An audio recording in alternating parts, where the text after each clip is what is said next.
नमस्कार मित्रों, पिछला वीडियो हम वाराणसी मेयर के चुनाव के बारे में लिखा था, जिसमें कि मैंने बताया था कि ये सीट फंस गई है। उसमें मैंने कैवेट ये दिया था कि अगर एक तरफा मुसलमान वोट किए तो चुनाव जब संपन्न हो गया है तो ऐसा देखने को मिला है कि एक तरफा मुसलमान वोट कांग्रेस को नहीं किया है। नतीजा जो पहले से चला आ रहा है कि भारतीय जनता पार्टी की यहाँ पे विजयश्री हमेशा होती है, वैसे ही परिणाम इस बार भी देखने को मिलेगा। अगर हम इस चुनाव के पहले दो चुनाव को देखें, 2017 और 2012, तो 2017 का जब चुनाव हुआ था तो भाजपा से मृदुला जायसवाल और कांग्रेस से शालिनी यादव, ये दोनों लोग टक्कर में थी। और ये जो परिणाम लिखा है, मृदुला जायसवाल कुल 42.60% और शालिनी यादव 25% वोट पाए, और समाजवादी पार्टी की साधना गुप्ता जो है वो 22%, यानी तीसरे नंबर पे रही है। इसके पहले बार चले आइए 5 साल और पहले 2012 में, तो 2012 में जब चुनाव हुआ था तो मोहल्ले भी बीजेपी से जीते थे, और दूसरा जो कैंडिडेट थे कांग्रेस से वो डॉक्टर अशोक सिंह थे, वो भी दूसरे स्थान पर थे, और तीसरे स्थान पर समाजवादी पार्टी फिर थी जो। तो ये मैं इसलिए बता रहा हूँ कि बनारस में मेयर के चुनाव में समाजवादी पार्टी का कहीं भी स्थान रुकता नहीं है, वो हमेशा तीसरे पायदान पे ही जाती है। क्योंकि तीन ही प्रमुख पार्टियां हैं, इसलिए वो हमेशा वो निचले पायदान पर रहती है। और इस बार भी जो है वही हुआ है। ओपी सिंह के लड़ने से कुछ लोगों ने ये माहौल बनाया कि ठाकुर आ रहे हैं, मुसलमान हो रहे हैं, और इस यादव और वर्ग का एक बहुत मजबूत तबका हो जाएगा। कुछ ये शहर में चर्चा हुई जो है, वस्तुतः वो अगर आप विश्लेषण करेंगे इस डाटाओं का, तो आप पाएंगे कि समाजवादी पार्टी कहीं भी इस मुकाबले में ठहरती ही नहीं है। यही बात मैं आज आपके सामने इस वीडियो के माध्यम से आपको मैं बताना चाहता हूँ। देखिए, भारतीय जनता पार्टी का जो कोर वोट है, जिसको कि हम पिछड़ों को मान लीजिए, जिसमें कि बड़े वर्ग भी है, ब्राह्मण भी है, ठाकुर भी है, ये सब जो जातियां मिलकर के भारतीय जनता पार्टी का कोर वोट बनाता है। पिछले बार जब मृदुला जायसवाल जब चुनाव लड़ी थी, तो इस समूह में देखिए अगर आप, तो पूरा का पूरा जो वैश्य समाज था वो भी था बीजेपी के साथ, ठाकुर भी था, ब्राह्मण भी था, भूमिहार भी था। यानी कि वोटों का जितना संकेंद्रण हो सकते भाजपा के अंदर जो है वो बीजेपी में रहा। इस बार का जब चुनाव हुआ है तो एक तो टिकट के फाइनल होने में भी समय लगा, और काफ़ी नाराजगी भारतीय जनता पार्टी के समर्थकों के अंदर भी थी। लिहाजा जब ओपी सिंह जब चुनाव लड़े सपा से, तो लगा कि, और एक तरफ अनिल श्रीवास्तव जब चुनाव लड़े कांग्रेस से जो है, तो दोनों ही प्रत्याशी मजबूत थे। तो ऐसा लगा कि बहुत ही कांटे का संघर्ष होगा। लेकिन जैसे जैसे चुनाव नज़दीक होते गए हैं, ये भाजपा की लड़ाई बड़ी आसान होती गई है। अब इस बात को इस आंकड़ों से आप समझिए। जो देखिए, ये जो आपकी कांग्रेस की जो प्रत्याशी थी पिछले बार, इस 25% वोट मिला था इनको जो है। शालिनी यादव लड़ी थी, अगर जात के समूह से भी देखा जाए तो कांग्रेस को यादव का वोट नहीं मिला होगा। तो कांग्रेस का ये जो 25% वोट है, शुद्ध रूप से कांग्रेस का वोट परंपरागत, चूंकि काशी जो है कमलापत त्रिपाठी यहाँ से बहुत पुराने कांग्रेसी थे, उनकी धरोहर के जो भी समर्थक रहे हैं वो आज भी कांग्रेस में हैं, तो उनका ये वोट इसमें, और प्लस मुस्लिम वोट, ये दो वोट इस 25% के अंदर थे जो है। अगर आप समाजवादी पार्टी के वोट को देखें तो 22% जो है, तो इसमें आपको जो है मुस्लिम वोट मिला होगा, यादव वोट मिला होगा, और कुछ नो डाउट साधना गुप्ता एक बहुत सशक्त कैंडिडेट थी। पैसे के मामला में तीनों प्रत्याशियों के बहुत मजबूत प्रत्याशी थे, तो कुछ ना कुछ जो है वो गुप्ता वोट या बनिया वोट जिसको कर सकते हैं, वो भी इसमें मिला होगा। अब इस बार जब चुनाव हुआ है, देखिए यहाँ पे कोई चौरसिया खड़े थे किसी पार्टी से, ये भी 6.5% के करीब वोट उनको मिला। इस बार जब चुनाव हुआ है तो वैश्य समाज का जो यहाँ पे थोड़ा सा वोट कट गया होगा, ये चौरसिया लोगों का यहाँ पे वोट कट गया होगा। मेरे कहने का मतलब है कि इस चुनाव में पूरा का पूरा वैश्य समुदाय का वोट वो भाजपा को मिला जो है, ओबीसी का वोट पूरा का पूरा भाजपा को मिला। जो थोड़ा बहुत वोट कटा भाजपा का वो कायस्थों का वोट कटा। चूँकि अनिल श्रीवास्तव में कैंट विधानसभा से भी कई बार सदस्य रहे हैं, काशी हिंदू विश्वविद्यालय के महामंत्री अध्यक्ष भी रहे हैं और व्यक्तिगत छवि उनकी बहुत ही अच्छी रही है, ये हम लोग सब मानते हैं। काशी हिंदू विश्वविद्यालय में जब हम लोग पढ़ते थे तो हम लोग इस बात को देखे हैं, उनके साथ सभी जातियों का समूह एक रहता है। लिहाजा इस बार कैंडिडेट बहुत बढ़िया कांग्रेस को ये मिला था। तो अगर इस शहर में अगर हम देखें तो करीब 4% के आसपास जो है वो कायस्थ हैं और 6 से 7% के करीब ये भूमियार और ठाकुर, इन मतदाताओं का वोट है। अगर हम इस वोट को हम डिवीजन करें तो देखिए कैसे डिवीजन हो रहा है।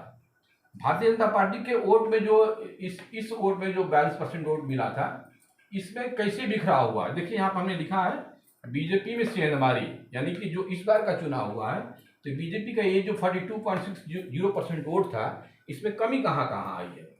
तो कायस्थों का वोट मान लीजिए अगर 4-18% है, अगर 70% भी अगर कायस्थ एक तरफ दे देते हैं, हालांकि झुकाव इस बार रहा है, तो ये 3.5% के आसपास होता है। राजपूत अगर 6-7% है, अगर हम उसको 30% मान लें, ओबीसी वोट गया होगा, हालांकि इतना गया नहीं होगा, लेकिन फिर भी हम एक मैक्सिमम मान के चल रहे हैं। तो ये कई राजपूतों का 2% हुआ और 15% 10% के आसपास भूमिहारों का भी वोट अगर हम मान लें तो 1% जो है ये भूमिहारों का वोट हुआ। ये बीजेपी से निकला और कहाँ गया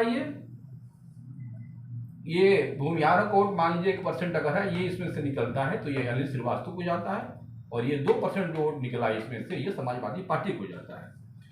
बीजेपी में बढ़ोतरी क्या हुई है, ये तो निकला हुआ है, और बीजेपी में ऐड क्या हुआ है।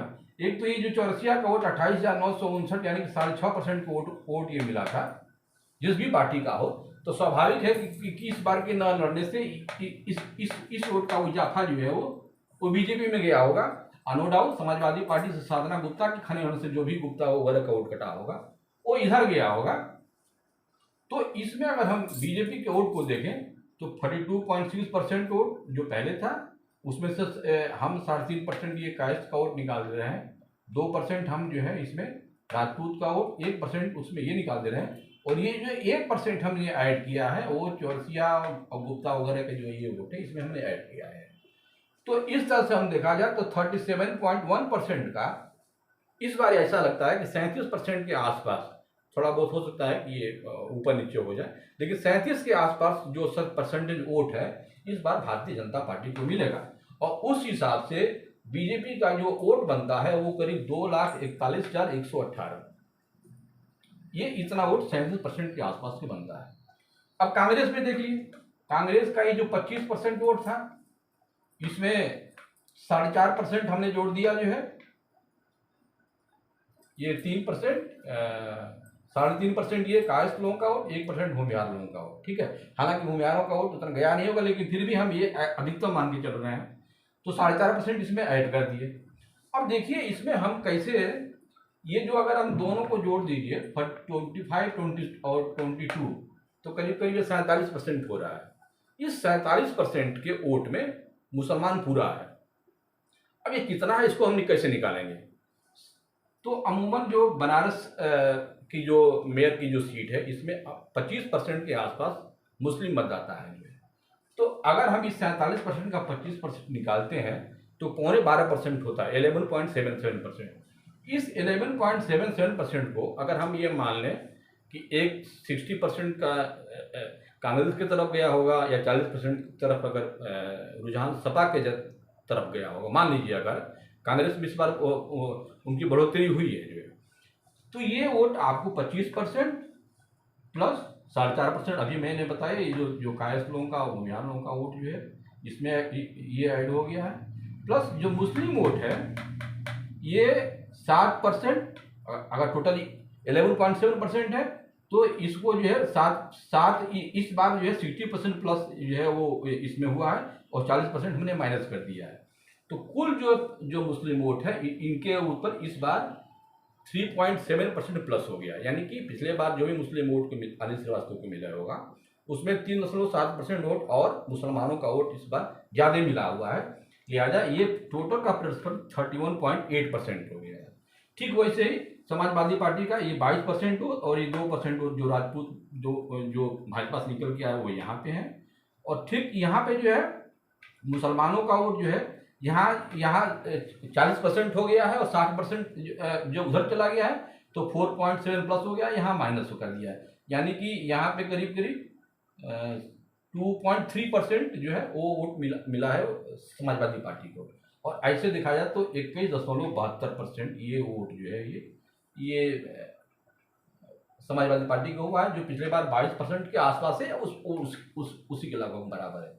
तो यहाँ अगर इस तरह से देखें तो कांग्रेस का जो वोट है वो 2,06,737 और समाजवादी पार्टी का वोट 1,41,161 वोट मिल रहा है। ये देखिए, हम ये एक आपको समझाने की कोशिश की है कि डाटा को अगर हम एनालिसिस किया जाए तो जो परिणाम आएंगे कुछ इस तरह से आएंगे। तो अगर इसको समराइज करें अगर हम, तो मेरा जो अनुमान लगता है कि इन आंकड़ों के परे जो है, तो समाजवादी पार्टी का जो वोट मिलेगा वो 1.25 लाख से 1.5 लाख के बीच में। कांग्रेस को जो वोट मिलेगा वो 1,95,000 से 2,20,000। भारतीय जनता पार्टी को जो वोट मिलेगा 2,25,000 से लेकर के 2,60,000।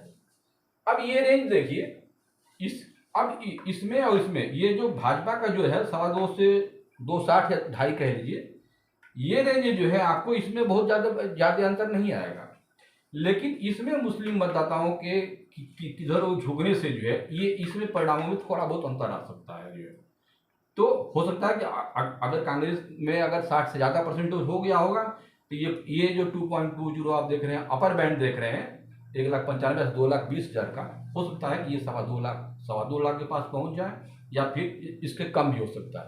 तो ये पिछले बार के जो चुनाव परिणाम हुए और इस बार जो कुल मत पड़े हैं और ये जो और 6,49,915 इस मतों का अगर डिवीजन किया जाए तो आंकड़ा यही आता है कि समाजवादी पार्टी का ये वोट पड़ता है 1.25 से 1.5, कांग्रेस का 2 से करीब 2.25 और भारतीय जनता पार्टी का 2.25 से 2.5 लाख का वोट। तो मित्रों, ये हमारा, अगर आपको वीडियो अच्छा लगा होगा तो शेयर कीजिएगा।